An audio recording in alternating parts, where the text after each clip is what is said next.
2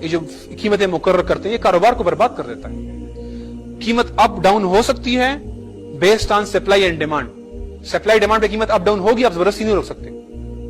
حکومت کو سپلائی کھلی رکھنی چاہیے تاکہ قیمتیں خود ہی نیچے ہوں. یہ نہیں ہو سکتا کہ دکاندار 100 کا خریدے اور آپ کہیں 80 کا بیچو, یہ نرخنامہ لگ گیا. سو حکومت کو ریٹ کم کرنا ہے, سپلائی بڑھائے, امپورٹ کھول لے. جن لوگوں نے ملی بھگت کی ہے دکانداروں کو ان کا توڑے, گودام میں ذخیرہ اندوزی کی ہے ان کو پکڑے, لیکن ریٹ کھلا ہوگا. آگے اب آخری سے ہم آ رہے ہیں, آگے چلیں. عوام کی بیسک نیڈ ویسٹ گارنٹی نہیں کرتا. اگر آپ کو شاید یہ ابھی چند دنوں کی بات ہے, مغرب نے اب سڑکوں پہ جو فٹ پاتھ ہے نا اس کے اوپر اس طرح ہکس بنانے شروع کر دیے ہیں کہ یہاں پہ وہ لوگ رات کو سوتے ہیں جن کے گھر نہیں ہیں اور یہ سڑک کو گندا کر دیتے ہیں. اس لیے انہوں نے فٹ پاتھوں کے اوپر ہکس لگانی شروع کر دیے تاکہ لوگ یہاں پہ سو نہ سکیں. بیسک نیڈ گارنٹی نہیں ہے ویسٹ میں, ان کا جو نظام ہے اس میں نہیں ہے. انہوں نے بعد میں ایڈ کیا تھا کچھ ٹائم کے لیے 60 سالوں کے 1940 سے لے کر سن 2000 تک, لیکن پھر واپس ختم کر رہے ہیں کیونکہ اس وقت روس کا خطرہ تھا ان کو. اس لیے انہوں نے اپنے لوگوں کو بیسک نیڈ گارنٹی کرنے کا وعدہ ویلفیئر اسٹیٹ کا نام لیا تھا اور حضرت عمر کا نام لیا تھا انہوں نے, لیکن ان کے نظام میں نہیں ہے. ان کا نظام ایڈم اسمتھ نے بنایا, وہ کہتا ہے کہ کوئی ضرورت نہیں ہے. جو غریب ہے وہ سست ہے, اصل یہ اس کی غلطی ہے, اور جو امیر ہے وہ سمارٹ ہے, وہ جینیس ہے, وہ ہوشیار ہے, اس کا حق ہے. اس کو وہ کہتے ہیں انویزیبل ہینڈ, کہتے ہیں کہ ایک انویزیبل ہینڈ ہے جو خود دولت تقسیم کرتا ہے. ہمیں مداخلت نہیں کرنی چاہیے, غریبوں میں نہیں بانٹنا چاہیے. یہ سستوں کو آپ اور سست بنا رہے ہیں, اس لیے غریبوں کو ہم نہیں دیں گے. یہ غلط اصول ہے, ان کو خود کمانا چاہیے. اور تو اسلام بیسک نیڈ گارنٹی کرنے کی بات کرتا ہے.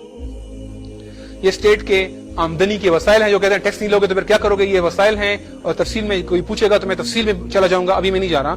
لیکن اس میں سے ایک وسیلہ ہے صرف یہ والا, یہ حما. یہ وسیلہ پوری مسلم ورلڈ کے تمام ضرورتوں کے لیے ابھی بھی 10 گنا سے اوپر ہے. یہ ہے تیل گیس کے وہ کنویں جو کہ عوام کی پراپرٹی ہے. اس میں عوام کی ضرورت پورا کرنے کے بعد آپ باقی ایکسپورٹ کرتے ہیں اور اس کی آمدن سے ملک چلاتے ہیں. آج بھی پورے عرب ملکوں کا تیل جو ہے وہ اتنا ہے کہ وہ ہم پوری دنیا کے مسلمانوں سے کھا سکتے ہیں. وہ ویسے بھی بہت کم ٹیکسز لگائے ہوئے ہیں. ابھی بھی اس میں سے 80% یہ لوگ کھا چکے ہیں اور 20% لوگوں پہ خرچ کرتے ہیں. پھر بھی ہم نے ریت کے اندر جو ہے نا محل کڑے کر دیے ہوئے ہیں. اتنی دولت ہمارے پاس مسلمہ کے پاس موجود ہے. جو تیل گیس کوئلہ اور کے ذخائر ہیں یہ عوام کا ہیں. اس میں سے جو عوام کو دینے کے بعد جو بچتا ہے ہر وقت آپ کے پاس ہوگا, وہ آپ سیل کرتے ہیں باہر ملکوں کو, اور اس کی آمدن, دس آمدن is more than enough to meet all our needs. ہماری ساری ضروریات کے لیے آلریڈی انف ہے. آگے چلیں, ختم کر دیں, بس یہ ختم ہو گیا. اوکے, اس کے علاوہ کاپی رائٹس اور پیٹنٹ لاز شرعن کوئی گنجائش نہیں ہے. اس کے بارے میں واضح حدیث ہے. ایک عائشہ رضی اللہ عنہا سے روایت, ایک حدیث موجود ہے اس کے اوپر. اس لیے جب کوئی شخص, یہ بل گیٹ کو حق نہیں ہے کہ وہ ہمیں ایک ونڈو 18,000 روپے کی سیل کرے اور دنیا کا امیر ترین آدمی بن جائے. نہ کسی اور کو یہ حق ہے. پیٹنٹ کاپی لاز کوئی نہیں ہے اسلام میں. ٹریڈ مارک ہے, کسی اور کا نام آپ نہیں چوری کر سکتے. آپ اپنے پانی کا نام نیسلے نہیں رکھ سکتے, لیکن نیسلے یا کوئی دوائی ہوئی کمپنی یہ نہیں کہہ سکتی کہ جناب اس طرح کی دوائی آپ نہیں بنا سکتے, یہ فارمولا آپ نہیں بنا سکتے, اس طرح کا سافٹ ویئر نہیں بنا سکتے, اس کی کاپی نہیں کر سکتے, کتاب کو فوٹوسٹیٹ نہیں کر سکتے. یہ نہیں اسلام میں جائز. تفصیل کوئی پوچھے گا تو میں اس کے دلائل پہ انشاءاللہ بعد میں جاؤں گا. یہ بجٹ کے 8 مختلف مصارف ہیں جہاں پہ اسلام بجٹ استعمال کرتا ہے. اوکے, مغرب میں تمام فیصلے کون کرتا ہے؟ مغرب میں فیصلہ سازی مختلف طرح کے فیصلے ہیں. ٹیکنیکل فیصلے ہیں, عوامی امور ہیں, اور کچھ نظاموں کے فیصلے ہیں. تمام کے تمام, میں مغرب لفظ استعمال میں نے غلط کیا, آمیریت کے اندر. آمیریت کے اندر نظام کا فیصلہ کہ نظام کیسے ہوگا, عوام کے مسائل کے بارے میں فیصلہ, اور ٹیکنیکل امور کے بارے میں فیصلہ, تمام کا تمام ایک حکمران شخص کرتا ہے. جمہوریت کے اندر فیصلے جو ہے, نظام کیا ہوگا, ایک ایلیٹ گروپ ہے جو ایمینیز کا, جاگیرداروں سرمایہ کا گروپ ہے, وہ فیصلہ کرتا ہے. عوام کے امور میں کیا ہوگا, وہی ایلیٹ گروپ فیصلہ کرتا ہے. اور ٹیکنیکل مسئلوں میں کون فیصلہ کرتے ہیں, وہی ایلیٹ گروپ فیصلہ کرتا ہے. ایک طبقہ ہے, ایک سامراجی استحصالی طبقہ ہے, سارے فیصلے وہ کرتا ہے. اسلام میں نظام کا فیصلہ خلیفہ نہیں کرتا, وہ شرع نے کیا ہوا ہے. خلیفہ چاہے بھی تو چینج نہیں کر سکتا. جو میں نے آپ کو پیچھے احکامات بیان کیے, یہ اللہ سبحانہ تعالیٰ کے احکامات ہیں. خلیفہ نہیں چینج کر سکتا, خواہ وہ امیر معاویہ ہو, ولید بن مالک ہو, یا وہ حضرت عمر صلی اللہ عنہ ہو, یا وہ خلیفہ عبدالحمید ثانی ہو, سلیمان القانونی ہو, کوئی بھی اس کو چینج نہیں کر سکتا. رول یہی ہوگا. جو عوامی مسئلے ہیں اس میں عوام کی میجورٹی فیصلہ کرتی ہے کہ آپ کے علاقے میں پہلے روڈ چاہیے کہ آپ کو پہلے اسپتال چاہیے، جو لوگ کہیں گے وہی چلے گا. اس میں خلیفہ زبردستی نہیں کرے گا، نہ شرع نے کہا ہے کہ آپ نے لوگوں کو اسپتال پہلے دینا ہے، اس میں عوام کی مرضی چلے گی. ڈیم کی بلندی کتنی ہوگی، ایٹمی طریقے سے بنائیں کہ سولر طریقے سے بجلی بنائیں، اور اس طرح کے جو مسئلے ہیں، یا چناب 2 یا چناب 3 کا جو نیوکلیر پلانٹ ہے اس کے اندر پلوٹونیم کا بم بنائیں، یا ہم یورینیم کا بم بنائیں، یہ فیصلہ جو ہے ایکسپرٹ کرتے ہیں، خلیفہ کرتا ہے ایکسپرٹ کے مشورے سے. عوام سے بھی نہیں پوچھتے ہم، اور نہ ہی ہم پوچھتے ہیں یہ مجلس الامہ جو پارلیمنٹ ہے ان سے بھی نہیں پوچھتے. تو 3 طرح کے فیصلے ہیں اسلام میں اسپیسیفک، اور ہر ایک میں الگ الگ اختیار ہے کون کرتا ہے. اصل میں جو جڑ ہے مسئلے کی، جو سب سے بڑا کرپشن کا اڈا ہے، جو سب سے بڑا ایریا ہے جہاں پہ سارا فراڈ ہماری قوم کے ساتھ اور پوری ملک دنیا میں، امریکہ یورپ میں بھی ہو رہا ہے، انڈیا جاپان میں بھی ہو رہا ہے، اور آسٹریلیا اور جرمنی میں بھی ہو رہا ہے، اور وہ ہے قانون سازی. یہ جو ہمارے کچھ لوگ نا ٹیکو کے اندر کچھ پیسے کھاتے ہیں، یہ بڑے چھوٹے مسئلے ہیں، ہمیں بڑے مسئلے نظر آتے ہیں، یہ بڑا چھوٹا کرپشن ہے. اصل کرپشن تو یہ ہے کہ آپ نے گاڑیوں کی امپورٹ پہ پابندی لگا دی اور 3 سیٹ کما رہے ہیں، آپ نے کوئی ٹیکے میں پیسے نہیں دیے، گاڑی کی امپورٹ بند کر دی ہے. اصل جڑ تو یہ ہے کہ آپ نے جی ایس ٹی لگا کے لوگوں سے کما رہے ہیں، اور وہ کچھ ایلیٹ گروپوں کو آپ دے رہے ہیں. قانون ہے، بس قانون کے مطابق آپ چل رہے ہیں، قانون خود بناتے ہیں آپ، حلال و حرام آپ کے ہاتھ میں. میں اکثر یہ چھوٹی سی مثال دیتا ہوں، اگر ایک بندے نے نا چکلے کا اڈا کھولنا ہو، یا اس نے اپنے علاقے میں شراب کا ایک جگہ کھولنی ہو، اس کو ایس ایچ او کو ملانا پڑتا ہے، اس کو ایس ایچ او کو ملانا پڑے گا، مہینے کے 15 20 50 ہزار روپے اس کو دینے پڑیں گے. لیکن یہ تو 2-4 لاکھ کما لیں گے آپ اس سے مہینے کے. اگر اصل کرپشن کرنی ہو تو یہ ہے کہ آپ اسمبلی پہنچ جائیں اور کہیں شراب جائز ہے، بس ختم. قانون آپ کی جیب میں ہے، آپ جو قانون بنانا چاہیں کہیں، جو کچھ ہوا سیاسی ترمیم میں پاس کر لیا، انٹیرزم بل میں پاس کر لیا، جو کرنا چاہیں کریں، آپ کے ہاتھ میں حلال و حرام کا فیصلہ ہے. یہ ہے، یہ سارے جو کرپٹ لوگ نا ایم این ایز اسمبلی میں پہنچتے ہیں، اس کی وجہ یہ نہیں ہے کہ ہمارے عام عوام کرپٹ ہے، اس لیے کہ وہاں پہ شہد کا چھتا ہے اور شہد کی مکھی ادھر پہنچ کے رہے گی. آپ اس کے اوپر گریجویٹ کی شرط لگا دیں، آپ اس کے اوپر ڈگری کی شرط لگا دیں، آپ اس کے اوپر نیک پرہیزگار نمازی کی شرط لگا دیں، وہ سب کر لے گا، اس نے وہاں پہنچنا ہے. اس لیے کہ وہ شہد کا چھتا وہاں پہ ہے، وہ شہد کے چھتے تک پہنچ کے رہے گا. جس دن آپ قانون سازی ادھر سے نکال لیں اور آپ کہیں اللہ کا احکامات نافذ ہوں گے، جو ادھر بیٹھا ہے کوئی کچھ نہیں کر سکتا. آپ ان لوگوں سے کہیں نا، شیخ رشید سے کہیں اور یہ قصوری اور قریشی سے کہیں، یار اسمبلی میں کھڑا ہو جاؤ، وہ کہے گا یار میرا کیا رکھا ہوا ہے وہاں پہ، میں کیوں جاؤں. یاد ہے آپ کو جب یہ ناظموں کے پاس پیسے شفٹ ہو گئے تھے تو بہت سے مینیج نے ریزائن کر کے ناظم بن گئے تھے. جب آپ وہاں پہ اختیار ہٹا دیں گے نا، وہ اختیار، تو خود ہی پاکیزہ اور مطہر لوگ آنے شروع ہو جائیں گے. اور جب تک وہ جڑ ہے کرپشن کی، تو آپ جو شرطیں لگانا چاہیں نا لگا دیں، فتوے لگانا چاہیں لگا دیں، ان لوگوں نے پہنچنا ہے. پورے معاشرے میں 1% کرپٹ ہو، وہی ادھر پہنچیں گے. اور آپ اسلام کا نظام لائیں، 99% کرپٹ لوگ ہونا معاشرے میں، 1% صحیح ہو، 1% ہی وہاں پہنچیں گے، کیونکہ وہاں پہ وہ اختیار ہی نہیں ہے جہاں سے کرپشن ہو سکتی ہے. یہ آخر میں بس آخری سلائیڈ ہے، آخری سیکنڈ لاسٹ سلائیڈ ہے، جس میں پورا سٹرکچر ہے خلافہ کا، کہ خلافہ کا جو رولنگ سٹرکچر ہے وہ کیسا ہے آگے. اور یہ آخری سلائیڈ ہے، اور اس سلائیڈ کا ایک پرسپیکٹو ہے، وہ یہ ہے کہ ہم اپنی محنت سے نظام بنا کے نا یہ نہیں سمجھتے کہ اس سے اللہ ہمیں کامیابی دلا دے گا.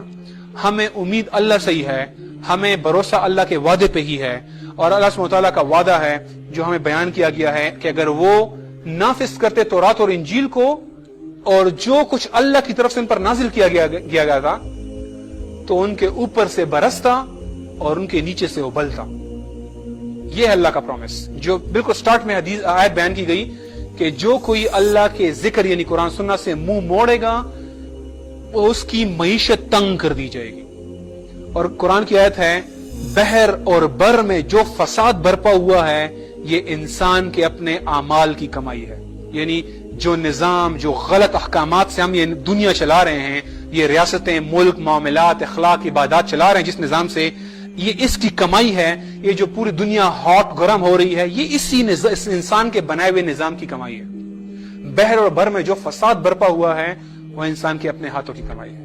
اس کا مطلب میں صرف اپنے ذاتی اعمال نہیں لے رہا، یہ پوری دنیا جس نظام، قانون، قاعدے، اصول کے تحت چل رہی ہے، یہ کفر نظام ہے، تو یہ دنیا برباد ہو گئی ہے۔ اور اس حدیث سے میں ختم کروں گا، نبی صلی اللہ علیہ وسلم نے فرمایا تمہارے آخری دور میں خلیفہ ہوگا جو خرچ کرے گا اور اس کو گنے گا بھی نہیں۔ آخر دعوانا الحمدللہ رب